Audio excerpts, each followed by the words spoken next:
Hello guys, आज हम अपनी संस्कृत वाली जो सीरीज़ थी जिसको हमने बीच में स्टॉप कर दिया था उसको अब हम कंटिन्यू करेंगे।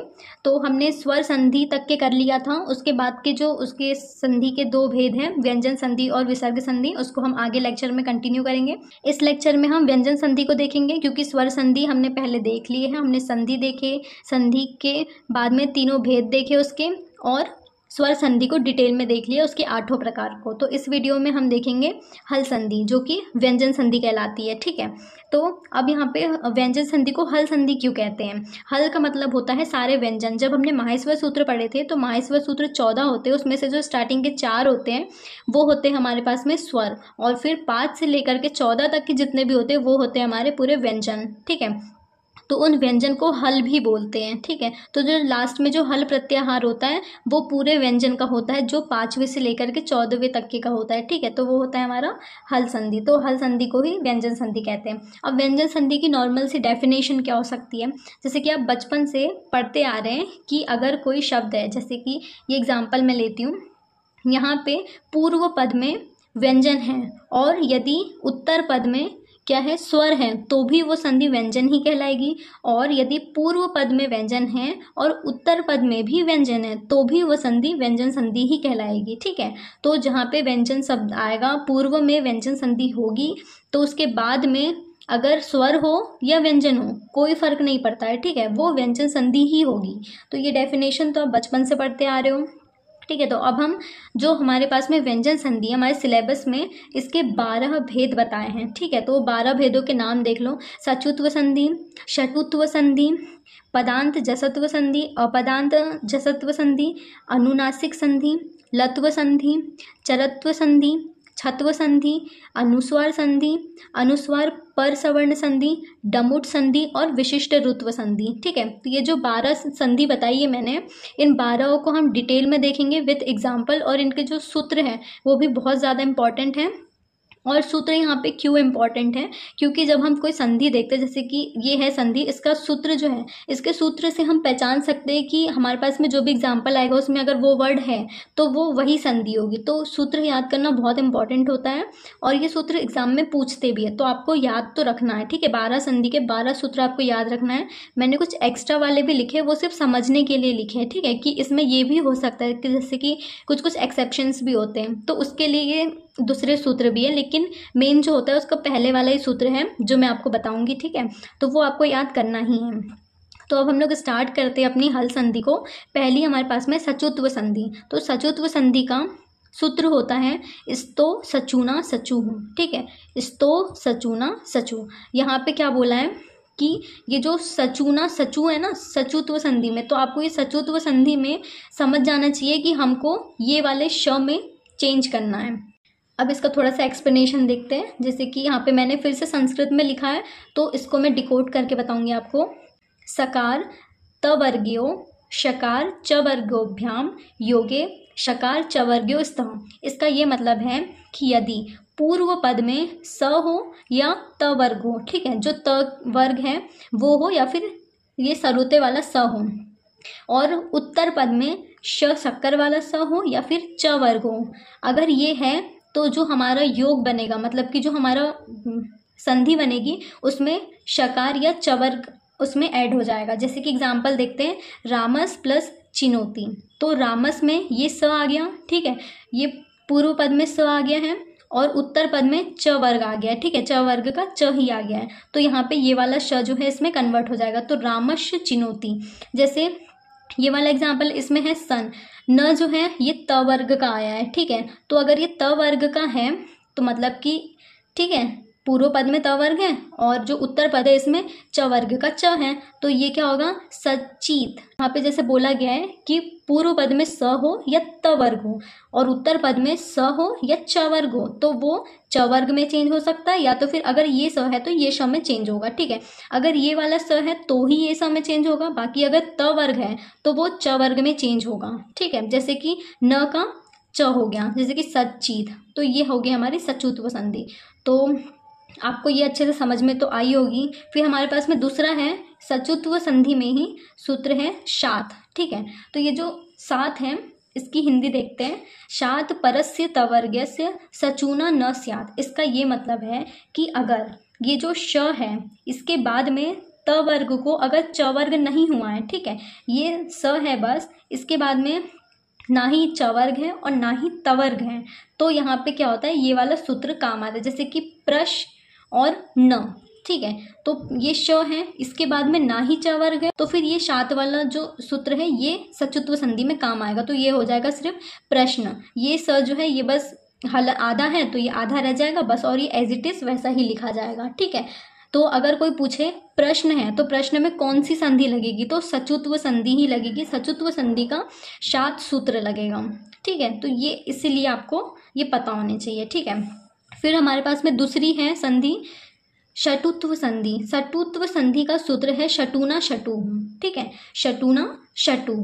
इसको और भी अगर लंबा करना है तो कर सकते हैं, जैसे कि यहाँ पे किया था स्तो सचूना सचु, वैसे ही यहाँ पे शटुत्व को कर सकते हैं स्तो सचूना सचु, ठीक है। तो ये वाला जो सूत्र है इसकी हिंदी देखते हैं, स्टो सचूना योगे शटु स्यात्। मतलब कि अगर स वर्ग है, यही वाला स वर्ग है या फिर त वर्ग है, स हो या तो फिर त वर्ग हो पहले में, मतलब कि पूर्व पद में, और बाद में ये षटकोण वाला स हो या फिर ट वर्ग हो, ठीक है। तो ये जो श है षटकोण वाला सरूते वाला जो स है ये षटकोण वाले स में चेंज हो जाएगा, और जो त वर्ग होगा वो ट वर्ग में चेंज हो जाएगा, ठीक है। दोनों सिमिलर है, मैं इसका शॉर्ट फॉर्म भी मैं आपको बताऊंगी, ठीक है। पहले अभी हम पढ़ लेते हैं, उसके बाद में शॉर्ट फॉर्म्स देखेंगे। तो यहाँ पे क्या होगा कि जो सरूते वाला स है ये षटकोण वाले स में चेंज होगा, और जो त वर्ग है वो ट वर्ग में चेंज हो जाएगा, ठीक है। तो ये शटुत्व संधि है। फिर इसकी एग्जाम्पल देखें तो है रामस और षष्ठः। तो ये जो स है मतलब कि स आ गया, तो ये जो स है ये श में चेंज हो जाएगा, तो रामश शटः। फिर तत् प्लस टीका, मतलब कि तत् है मतलब कि त वर्ग है, और इसके उत्तर पद में ट है, ट वर्ग का ट है, तो ये जो त है ये ट वर्ग में चेंज हो जाएगा, तो तत् टीका, ठीक है। तो ये हो गया सचुत्व संधि। फिर इसका एक और सूत्र है न पदांत अटोर नाम, ठीक है। ये सूत्र का क्या मतलब है, पदांत अट गार्त पश्यानाम स्तो सचूर्ण स्यात्। मतलब कि यहाँ पे पद के अंत में, जैसे ये पद है इसके अंत में अगर ट वर्ग के बाद में स या त वर्ग को अगर श और ट नहीं होता है, जैसे कि यहाँ पे ये बताया था कि स के साथ में अगर श नहीं होती, च वर्ग नहीं होता है, तो ये वाला सूत्र लगेगा। वैसे ही ये वाला सूत्र भी लगेगा जब हमारे पूर्व पद में ना ही स वर्ग होगा ना ही त वर्ग होगा, और उत्तर पद में ही षटकोण वाला स होगा या ना ही हमारे पास में ट वर्ग होगा, तो ये वाला सूत्र जो है ये काम करेगा, ठीक है। तो यहाँ पे क्या होगा, नाम का जो न है उसको अण जो है वो उसका आदेश हो जाएगा। जैसे कि एग्जाम्पल है शट और संत। तो शट है मतलब कि पहले में ही ट वर्ग है, यहाँ पे जो उत्तर पद है उत्तर पद में ना ही श है षटकोण वाला और ना ही ट वर्ग है, तो ये एज इट इज रहेगा, ठीक है। जैसे कि शट संत। फिर यहाँ पे है इड और ते, तो यहाँ पे क्या है त वर्ग है, यहाँ पे त वर्ग है तो इट का इट्टे हो जाएगा, ठीक है। तो अगर इट्टे अगर कोई पूछे तो ये कौन सी संधि है, ये व्यंजन संधि, और व्यंजन संधि में भी शटुत्व संधि है, ठीक है। तो आपको पता होना चाहिए अगर ये शटुत्व है तो इसमें ट वर्ग में चेंज होगा, ये सचुत्व है तो ये च में चेंज होगा, ठीक है, ये च वर्ग ये ट वर्ग, ठीक है। उसके बाद में इसका एक वार्तिक भी है। वार्तिक मतलब कि एक्सेप्शंस में आ जाते हैं, जैसे कि मैंने इसी सूत्र में आपको बताई थी कि ये क्या होता है, अगर यहाँ पे श और ट वर्ग नहीं होता है तो अगर कोई न आ गया है, जैसे कि यहाँ पे स है और ते है, तो यहाँ पे न नहीं आया तो ये नॉर्मल ही रहेगा, लेकिन अगर न आ जाता है जैसे कि ये नाम है, ठीक है, तो षड प्लस नाम, तो ये जो न है ये पंचम वर्ण में चेंज हो जाएगा, ठीक है, अपने वर्ग के पंचम वर्ण में चेंज हो जाएगा। तो षड प्लस नाम, तो ये जो है नाम न जो है ये त वर्ग में आता है, तो अगर न है तो ये अपने अगर पंचम वर्ण में जाएगा तो पंचम वर्ण होता है अण, ठीक है। तो क्षण नाम, ठीक है, क्षण नाम। फिर वैसे ही षड और नगर्य, ठीक है, तो यहाँ पे भी न है तो ये भी अपने पंचम वर्ण में जाएगा, तो क्षण णवती, ठीक है, या क्षण नर्ग्य, ठीक है, ये ऐसे शब्द में चेंज होगा, यहाँ पे वार्तिक लग जाएगा, और वार्तिक जो है ये न के लिए लगा है यहाँ पे, ठीक है। फिर एक और सूत्र है हमारे पास में, तोह शी, ठीक है, तोह शी, ये वाला जो सूत्र है इसमें है तवर्गस्य शकारे परे न षटुत्वम। इसमें क्या है कि जो हमने ये श देखे हैं, षटकोण वाला जो स है, इसके बाद में अगर त वर्ग को ट वर्ग नहीं होता है तो फिर ये वाला सूत्र लगता है, और न को ण हो जाएगा, जैसे कि इस सूत्र में बताया है कि न को अण हो जाएगा, ठीक है, अण हो जाएगा। तो वैसे यहाँ पे भी है, अगर न है तो ण हो जाएगा, पूर्व पद में नहीं, उत्तर पद में अगर न है तो ये पंचम वर्ण में चला जाएगा। लेकिन अगर त वर्ग को ट वर्ग नहीं होता है तो भी ये सूत्र जो है वो काम आ जाता है, ठीक है। जैसे कि षण और षट, तो षण षटः बिल्कुल सेम रहेगा क्योंकि यहाँ पे ट वर्ग नहीं हुआ है, ठीक है, इसीलिए। तो ये हमारी 2 संधि कंप्लीट हुई है। उसके बाद में है हमारे पास में तीसरी संधि जसत्व संधि, ठीक है। तो जसत्व संधि को ये 2 प्रकार की है, एक है पदांत और दूसरी है अपदांत, ठीक है। दोनों जो है यहाँ पे वर्ण जो है ये तीसरे में ही चेंज होंगे, ठीक है, तीसरे और चौथे में चेंज होंगे। लेकिन ये जो है ये पदांत और अपदांत यहाँ पे सीक्वेंस का है, ठीक है। जैसे कि पदांत जो है शॉर्टकट में मैं बता दे रही एक बार कि जो पदांत होती है ये पहले से तीसरे में जाती है। तो अब है जसत्व संधि, ठीक है। तो जसत्व संधि में भी हम पदांत जसत्व संधि पढ़ रहे हैं। इसका जो सूत्र है ये सूत्र आपको याद रखना है, झलाम जशोअंते, ठीक है, झलाम जशोअंते, ये पदांत जसत्व संधि का सूत्र है। पदांते झलाम जसस्यु, ठीक है, पदांते झलाम जससु, इसमें जस प्रत्याहार आएगा, ठीक है। जैसे कि जो झल है, अब यहाँ पे झलाम जसोअंते, तो सूत्र से ही आपको समझना है कि जो झल प्रत्याहार है वो जस में चेंज होगा। तो आपको प्रत्याहार याद होना चाहिए, प्रत्याहार आपको माहेश्वर सूत्र से याद होंगे, ठीक है। तो जो झल है वो जस में चेंज होगा। तो यदि पद के अंत में कोई झल प्रत्याहार हो, ठीक है, झल प्रत्याहार हो और उसमें पहले दूसरे चौथे वर्ण के साथ में उष्म व्यंजन भी हो तो वो जस में चेंज हो जाएगा और जस के तीसरे अक्षर में चेंज होगा, ठीक है। जैसे कि एग्जाम्पल है वाक प्लस ईस, ठीक है। तो ये झल प्रत्याहार का था, जस में जाएगा तो जस के तीसरे में जाएगा। तो ये जो क है, क का तीसरा वर्ण होता है ग, तो वाक प्लस ईस क्या होगा, वागीस, ठीक है। तो ऐसे आपको चेंज करना है, तो उसके लिए आपको प्रत्याहार याद होने चाहिए। फिर दूसरा एग्जाम्पल है जगत प्लस बिंदु, तो त का जो है तीसरा वर्ण होता है द, तो जगत बंधु, ठीक है। फिर आते हैं हम अपदांत जसत्व संधि पे, ठीक है। तो ये जो अपदांत जसत्व संधि है, झलाम जस झसी, ये वाला सूत्र भी आपको याद रखना है अच्छे से। इसकी हिंदी देखें तो ये जो होती है ना, यहाँ पे पूर्व पद में जो इसमें भी ये भी सेम होता है, इसमें भी जो झल प्रत्याहार है ये जस में चेंज होता है, बस सीक्वेंस चेंज हो जाता है, इसमें पहले से तीसरे में ही जाएगा। और इसमें अपदांत है, मतलब कि कंफर्म नहीं है कि वो पहले से ही जाएगा, वो पहले दूसरे तीसरे चौथे इन सब में से जा सकता है, ठीक है। और इसमें उष्म व्यंजन भी, तो उष्म व्यंजन के साथ में ये क्या करेगा, झस में जब जाएगा तो उसके तृतीय वर्ण में चेंज हो जाएगा। और ये झस में कौन सा होता है, जब गढ़ धश, ये वाले जो वर्ण होते हैं ये झस प्रत्याहार में आते हैं, ठीक है। तो उसमें चेंज हो जाएगा। जैसे कि एग्जाम्पल है लभ प्लस धा, तो भ तृतीय होता है वो ब होता है, ठीक है, भ तो लब्धा। बुद्ध प्लस धी, ये बुद्धि हो जाएगा, ठीक है।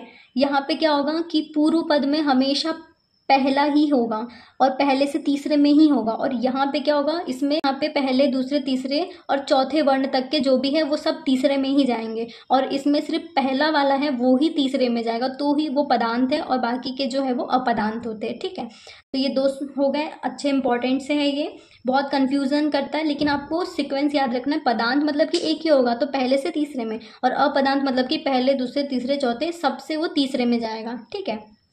फिर है अनुनासिक संधि, तो अनुनासिक संधि जो है ये भी बहुत इंपॉर्टेंट होती है।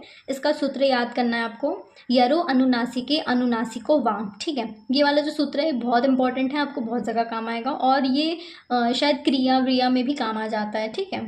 तो यरो अनुनासिके अनुनासिको वाम, ये जो सूत्र है ये याद करना है। फिर इसकी हिंदी देखते हैं।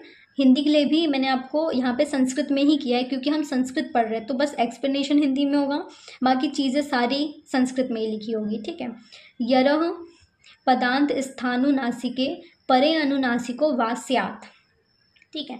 इसका हिंदी अर्थ है कि यदि पद के अंत में झल मतलब कि जो झल वाले हैं उस झल प्रत्याहार में सिर्फ ह को छोड़ करके जो सभी व्यंजन हों उस सबको विकल्प से अनुनासिक हो जाता है। ठीक है, अनुनासिक का मतलब कि जो भी उसका वर्ग होगा उससे वो पंचम वर्ण में चला जाएगा। ठीक है, अपने वर्ग का पंचम वर्ण उसको हो जाता है, और बाद में अगर कोई अनुनासिक है या वर्ग का पंचम अक्षर है तो उसको पंचम अक्षर ही रहेगा, तो ये हमारा अनुनासिक होता है। ठीक है, कि अनुनासिक में याद रखो इसमें पंचम वर्ण हो जाता है।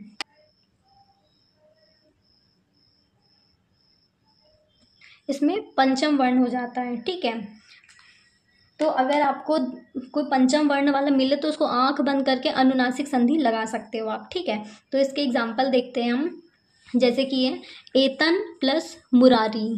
ठीक है, तो एतत जो है, एतत है तो त वर्ग का जो पंचम वर्ण होता है वो होता है न, तो एतन मुरारी हो जाएगा। फिर है दिक और पाल, क वर्ग का पंचम वर्ण होता है ड़, तो डिगनाग हो।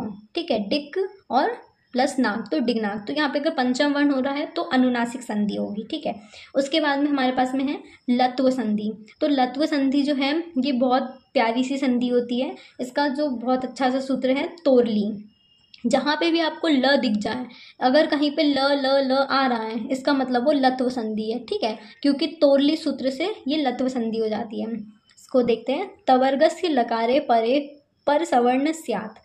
जो लत्व संधि है इसमें तवर्ग के बाद में अगर कोई तवर्ग है तो तवर्ग के बाद में ल हो या तवर्ग को भी ल हो जाता है। ठीक है, तो अगर तवर्ग के बाद में ल हो, जैसे कि पूर्व पद है ये तवर्ग है, तवर्ग के बाद में उत्तर पद में अगर ल है तो उसके पूर्व पद में भी ल हो जाता है, जैसे कि तद प्लस लय तो तल्लय। गलत प्लस लज्जाशील तो गलज्जाशील। ठीक है, तो यहाँ पे सिर्फ ल लगेगा। ठीक है, यहाँ पे आपको बिल्कुल इसमें कंफ्यूजन होगी ही नहीं लत्व संधि को पहचानने में, क्योंकि उसके जो पूर्व पद है उसमें तवर्ग होगा और उत्तर पद में क्या होगा, ल होगा पहले में, तो अगर ल है तो उसके पहले भी ल लगा दो, तो ये बहुत ईजी सी संधि है लत्व संधि। ठीक है, फिर इसका एक और सूत्र है जो कि है उदह स्था स्तंभ्यो पूर्वस्य। ठीक है, उदह परयोः स्था स्तंभो पूर्व सवर्ण स्यात्। इसका ये मतलब है कि अगर उद के बाद में स्था और स्तंभ धातु हैं, ये जो है स्था और ये स्तंभ ये दोनों धातु ये हैं, तो अगर उद के बाद में अगर ये दो शब्द हैं तो उसके पूर्व सवर्ण में, मतलब कि पूर्ण के जो सवर्ण हैं जैसे कि स्था और स्तंभ, तो इसको पूर्ण वृत्ति हो जाती है। ठीक है, पूर्ण वृत्ति हो जाती है स से, तो इसका जो अक्षर है ये थ में चेंज हो जाएगा। ठीक है, जैसे कि द है, उद है, अगर स्था और स्तंभ है तो इसको पूर्णवृत्ति हो जाएगी, तो पूर्णवृत्ति से ये थ में चेंज हो जाएगा। ठीक है, इसका कोई एग्जाम्पल नहीं है, इंपॉर्टेंट नहीं है, पर जान लो कि अगर स्था और स्तंभ आ गया और उसके पहले उद है तो उसको थ हो जाएगा, है ना। फिर दूसरा सूत्र है आदेह परस्य। आदेह परस्य में है परस्य द्विहितम तत्स्त्यादे बंधेयम इति सस्य थ। इसमें भी जो है ये थ ही होगा। ठीक है, ये दोनों सूत्र थ के लिए ही है। यदि उद के बाद में स्था और स्तंभ है तो उसको थ होगा, और इसमें भी वैसा ही है कि आदेह परस्य में कि इसमें भी परवृत्ति हो जाएगी, जो कुछ कार्य बचा था उसको उसके वर्ण में स्था और स्तंभ से स को थ ही हो जाएगा। ठीक है, फिर है झरो झरी सवर्णे। झरो झरी सवर्णे, इसमें है हल परस्य झरो लोपो वा स्यात् सवर्णे झरी। इसका ये मतलब है कि व्यंजन के बाद में अगर झर प्रत्याहार है, ठीक है, तो झर प्रत्याहार में 24 वर्ण होते हैं, तो ये जो झर प्रत्याहार है इसको विकल्प से बाद में ये झर ही हो जाएगा, तो ये लत्व संधि के अंतर्गत आता है। ठीक है, फिर हमारे पास में 7वीं संधि है चरत्व संधि। तो ये जो चरत्व संधि है इसका मेन सूत्र है खरी च, है ना, खरी च आपको याद रखना है। फिर है खरी परे झलाम चरह स्यु। ठीक है, ये यहाँ पे क्या होता है, ये बिल्कुल पदांत जसत्व संधि का अपोजिट होता है। ठीक है, चरत्व संधि पदांत जसत्व संधि का अपोजिट है। उसमें हम पहले से तीसरे वर्ण में जा रहे थे, इसमें चरत्व में हम तीसरे से पहले वर्ण में जाएंगे। ठीक है, जैसे कि यहाँ पे खरी परे झलाम, मतलब खरी मतलब कि क्या होगा, जो झल प्रत्याहार है, झलाम चरस्यु, है ना, तो जो झल प्रत्याहार है, झल प्रत्याहार में उसके वर्ग के पहले दूसरे तीसरे चौथे और उष्म व्यंजन। ठीक है, ये जो है इनको चर चर के पहले वर्ग, मतलब कि उसका प्रथम अक्षर जो है उसमें चेंज करना है। ठीक है, चर प्रत्याहार के पहले वर्ण में चेंज करना है। और उसके बाद में जो खर प्रत्याहार है उसके पहले दूसरे और जो ऊष्म व्यंजन है उसमें ह को छोड़ करके जो भी ऊष्म व्यंजन है उसमें चेंज कर देना है।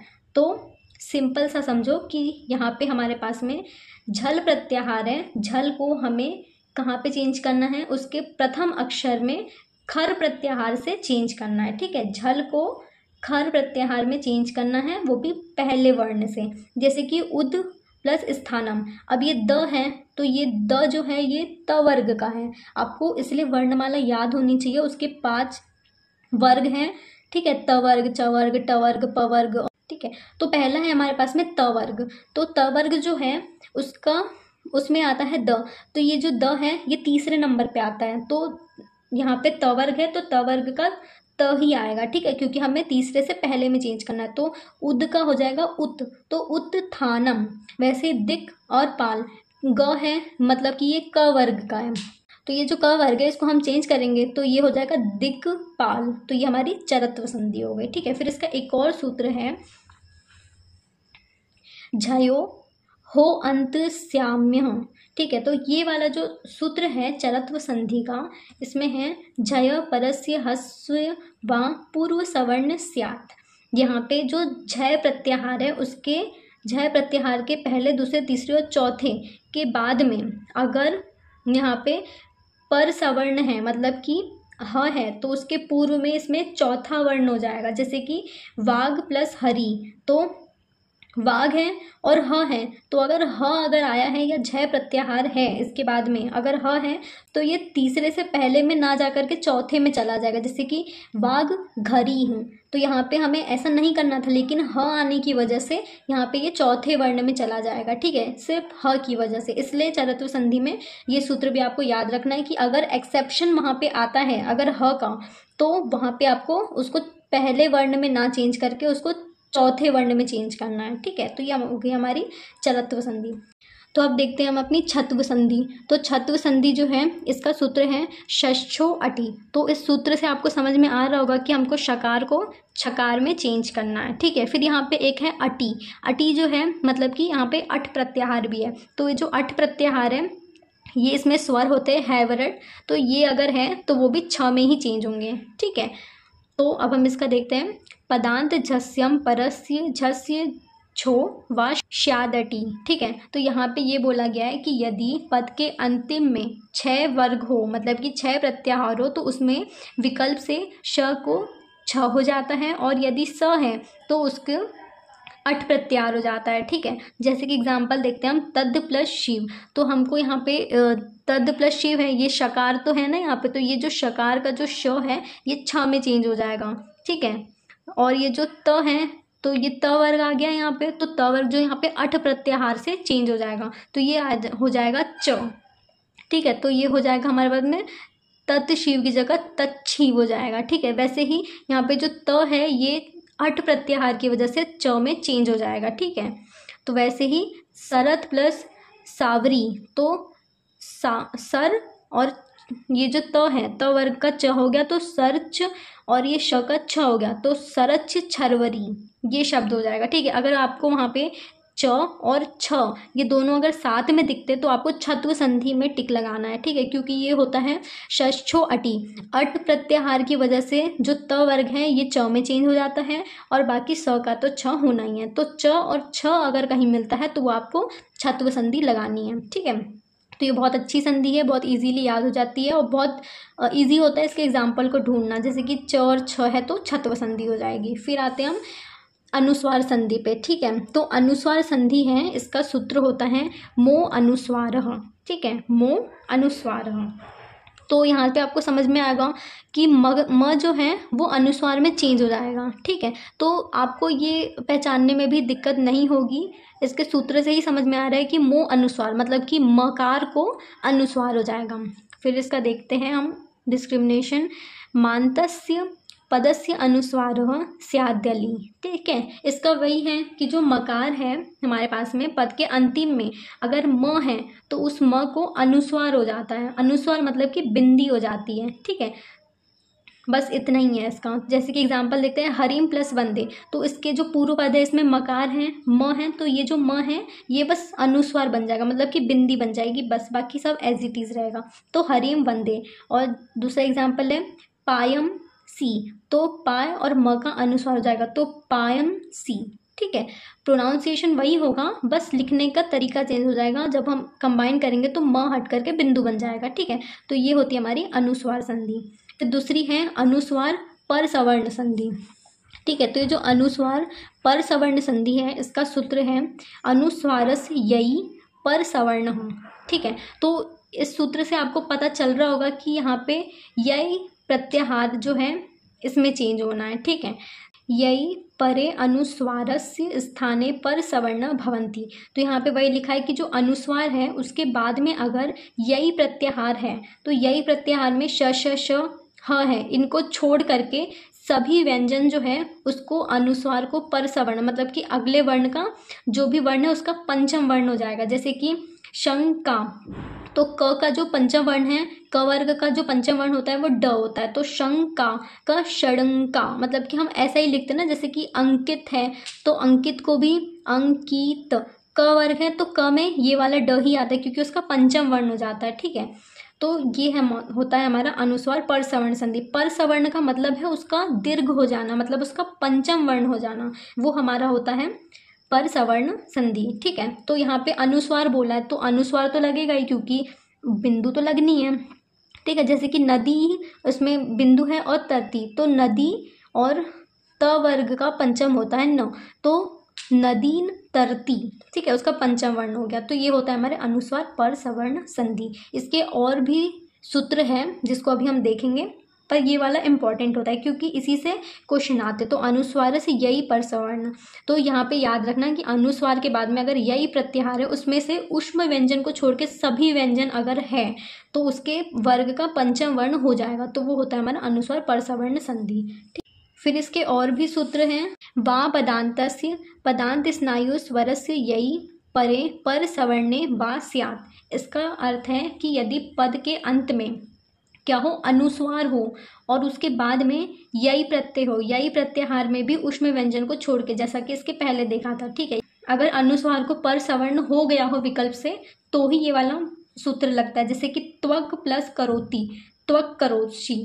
ठीक है, यहाँ पे क्या हो गया है, यहाँ पे पंचम वर्ण आ गया है। ठीक है, तो वहाँ पे क्या हो गया कि हम पंचम वर्ण लगा रहे थे ना इसमें, कि अगर यहाँ पे यही प्रत्याहार है, यही प्रत्याहार के बाद में हमको पर सवर्ण करना था, लेकिन अगर किसी शब्द में पहले से ही पर सवर्ण है, उसका विग्रह करते टाइम अगर पर सवर्ण पहले ही हो गया, उसका पंचम वर्ण हो गया, तो हमको उसको हटा देना। ठीक है, जैसे कि त्वड प्लस करोषि, जैसे कि यहाँ पे विसर्ग हट गया था, अनुस्वार हट गया था, तो अनुस्वार को लगा लेंगे, तो त्वक करोषि। ठीक है, इसमें से पंचम वर्ण को हमको अनुस्वार बना देना है। ये होता है हमारा वा पदान्तस्य सूत्र। उसके बाद में है मो राजी समह कवेह। ठीक है, ये वाला जो सूत्र है इतना इम्पोर्टेंट नहीं है, पर देख लो, जैसे कि सम्राट उम्राट टाइप से अगर कोई शब्द आ जाते हैं तो उसको आपको पता होना चाहिए कि वो किस सूत्र से बनते हैं। ठीक है, क्वीन बंदे राज्य तो परे समो मत्स्य म एव स्यात्। यहाँ पे क्या होता है, म को अनुस्वार नहीं होता है ये वाले सूत्र में। ठीक है, यहाँ पे म को अनुस्वार नहीं होता है, हर जगह पे हम म को अनुस्वार कर रहे थे, लेकिन इस सूत्र से म को अनुस्वार नहीं होगा। अगर यहाँ पे म को अनुस्वार हो जाता है तो ये कोई शब्द ही नहीं बनेगा। जैसे कि सम प्लस राट, तो यहाँ पे सम्राट हो जाएगा, सिर्फ र की रेफ लग जाएगी। ठीक है, यहाँ पे म को अनुस्वार नहीं होगा, तो ये इस सूत्र से होता है। ठीक है, फिर दूसरा सूत्र हमारे पास में सी तुक पदान्तस्य नस्य से परे तुग वा स्यात्। इस सूत्र में क्या होता है कि अगर पदांत में न के बाद में अगर श है, ठीक है, अगर न के बाद में श है तो उसके बीच में विकल्प से क्या हो जाता है, तुक हो जाता है, मतलब कि त जुड़ जाता है। ठीक है, एग्जाम्पल है हमारे पास में षण प्लस शंभु, तो उसका क्षण शंभु हो जाएगा। क्षण अंग शंभु, मतलब कि इसको अंग पढ़ते हैं ना, तो शंग शंभु हो जाएगा। न के बाद में अगर स है तो वो तुक जुड़ जाता है उसमें और ये शंग शंभु हो जाएगा। ठीक है, आप ये नहीं बोलना कि तुक का त कहाँ गया। ठीक है, क्योंकि वो त जो है वो न से मिलकर के अंग बन गया है। ठीक है, उसका पंचम वर्ण बन गया है। उसके बाद में दूसरा सूत्र है हमारे पास में डह शी घुट, तो डह शी घुट जो है यहाँ पे होता है डाट परस्य सस्य जुड़ वा स्यात्, इसका ये अर्थ है कि अगर ड है, ड के बाद में अगर स है तो स के बीच में ध बन जाएगा। ड है, ड के बाद में स है तो वो ध बन जाएगा, ठीक है, ध उसमें जुड़ जाता है। तो ये होता है इस सूत्र का अर्थ। यहाँ पे एग्जाम्पल है षड प्लस संतः, तो ड का ट हो जाएगा, षड संतः, ठीक है, षड संतः। वैसे ही दूसरा एग्जाम्पल है षडत संतः, इसको षड संतः भी लिख सकते हो और षडत संतः भी लिख सकते हैं, ठीक है। तो ये ढशी धुस का हो जाएगा। उसके बाद में हमारे पास में डमुट संधि। डमुट संधि जो है ये हमारे पास में 11वीं संधि है व्यंजन संधि में। इसका सूत्र होता है डमो हस्वाद्यति डमूण नित्यम। इसका अर्थ होता है कि यदि हस्व स्वर ना, हस्व यहाँ पे लिखा है ना, हस्व परो, तो हस्व स्वर जो है उसके बाद में यम गणनम का अगर हो तो उसके बाद में अगर कोई स्वर उनके बीच में आ जाते तो ण और न ये शब्द जो है ये जुड़ जाते हैं उसमें।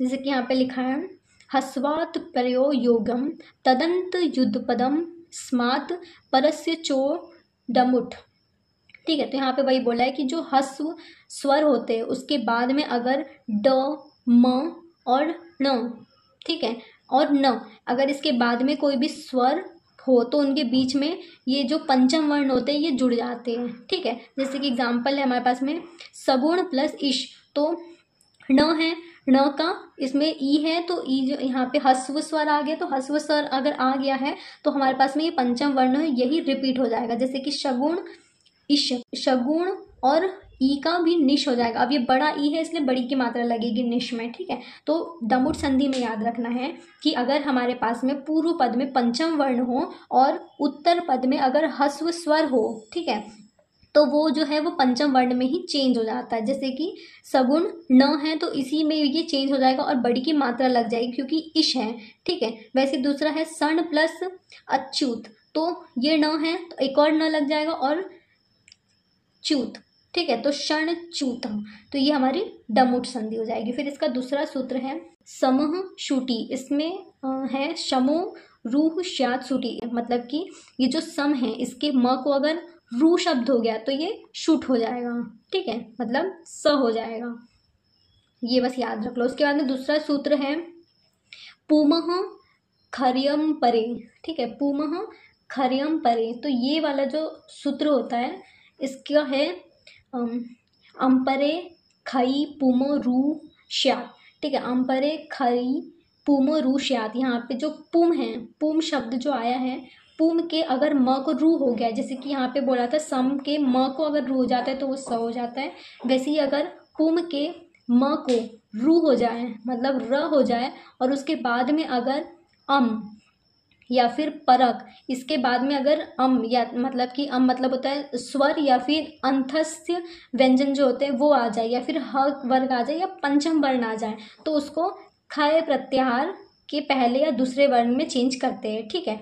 फिर से समझाती हूँ, यहाँ पे बोला था सम के म को अगर रू हो जाता है तो वो स में चेंज होता है, और यदि वो पुम शब्द है तो पुम के म को अगर रू हो जाए तो ये जो रू है ये इसके बाद में अगर कोई भी स्वर आ जाए या अंतस्थ व्यंजन आ जाए या पंचम वर्ण आ जाए तो वो खय प्रत्याहार में चेंज हो जाता है। जैसे कि पुम प्लस कोकिलह, तो हमने देखा कि पुम के अम के परे अगर रू हो जाता है तो वो अम और पर में चेंज हो जाता है। तो जैसे कि म है तो म जो है ये स में चेंज हो गया क्योंकि यहाँ पे हमने देखा था, तो पुस कोकिलह, म का स हो गया, रू से स में चेंज हो गया इस सूत्र की वजह से, ठीक है। तो पुम प्लस कोकिलह पुष कोकिलह, ठीक है, और अनुस्वार है तो अनुस्वार लग जाएगा यहाँ पे। तो ये हो गई हमारी डमुट संधि। उसके बाद में आती है विशिष्ट ऋत्व संधि, ये लास्ट संधि है नश छव्य प्रशाण। ये सूत्र भी आपको याद रखना है। अम परे छवि नान्तस्य पदस्य रूह स्यात् न तु प्रशाण शब्दस्य।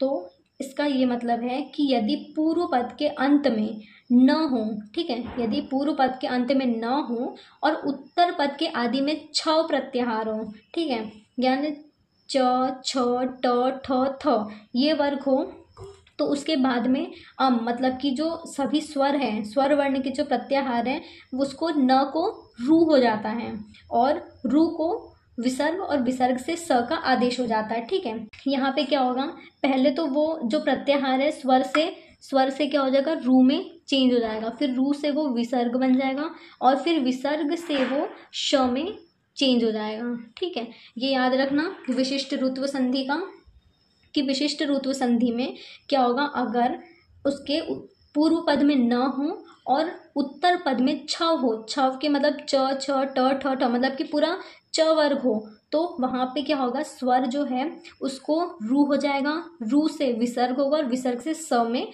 उसका आदेश हो जाएगा। जैसे कि महान प्लस छेद, तो न आ गया पूर्व पद में और यहाँ पे छ छ ट ठ थ में छ आ गया, तो अब ये जो छ है ये स में चेंज हो जाएगा, तो ये हो जाएगा महाश छेद, न को श हो जाएगा। ठीक है, जैसे कि काण काण, तो काण न है तो ये न जो है और यहाँ पे ये यहाँ पे क है, मतलब कि छव नहीं हुआ है यहाँ पे, तो यहाँ पे दूसरा वाला स आ जाएगा। ठीक है, तो काश काण हो, ठीक है, ये वाला काश काण आ जाएगा।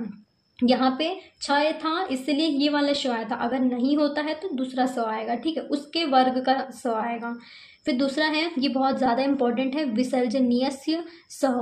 ये जो सूत्र है ये आपको विसर्ग संधि में भी मिलेगा और व्यंजन संधि में भी मिलेगा। ठीक है, तो विसर्जनीयस्य सह जो है, खरी विसर्जनीयस्य सह स्यात्, मतलब यहाँ पे जो सूत्र ने बोला गया है कि अगर विसर्ग है तो विसर्ग को स हो जाता है, क्योंकि ये सत्व संधि से आया है, तो विसर्ग को स हो जाता है और बाद में खर प्रत्याहार में चेंज हो जाता है, तो ये होती है हमारे विसर्जनीय सह का। जैसे कि चक्रीन प्लस स्त्रावहम, तो न आ गया बिल्कुल विशिष्ट रुत्व संधि के जैसे, चक्रीण में न आ गया और त्राय मतलब कि यहाँ पे स को खर प्रत्याहार हो जाएगा, तो चक्रीयस्य स्त्राव। हन प्लस ती, तो हंती। ठीक है, यहाँ पे कोई चेंजेस नहीं हुआ। वैसे हमारे एक और सूत्र है यहाँ पे, पदांता द्वा। ये जो सूत्र है पदांता द्वा, इसमें है दीर्घ्यात पदांत छे परे तुगवा स्यात्।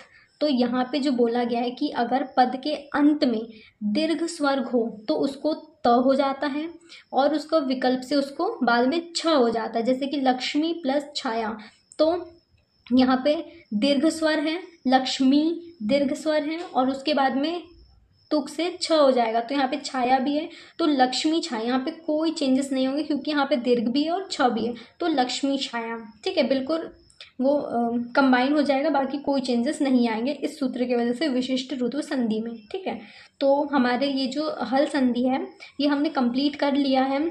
आई विश कि आपको समझ में आएगा, और जो मैंने एक्स्ट्रा के जो सूत्र बताए हैं ना, उन्हें आप बस ध्यान में रख लो कि वो उसमें आते हैं और अगर उसके एक्सेप्शन है तो उसका यूज़ होता है। ठीक है, बाकी उसके मेन वाले सूत्र तो आपको याद करना है। ठीक है, तो हमारा आज का टॉपिक कंप्लीट हो गया। हमने हल संधि मतलब व्यंजन संधि को हमने कंप्लीट किया है। अब हम आगे वाले लेक्चर में विसर्ग संधि को कंप्लीट करेंगे और जो हमने आज तक के संधि पढ़ी है उन सब का हम रिवीजन करेंगे। ठीक है, so thank you for watching.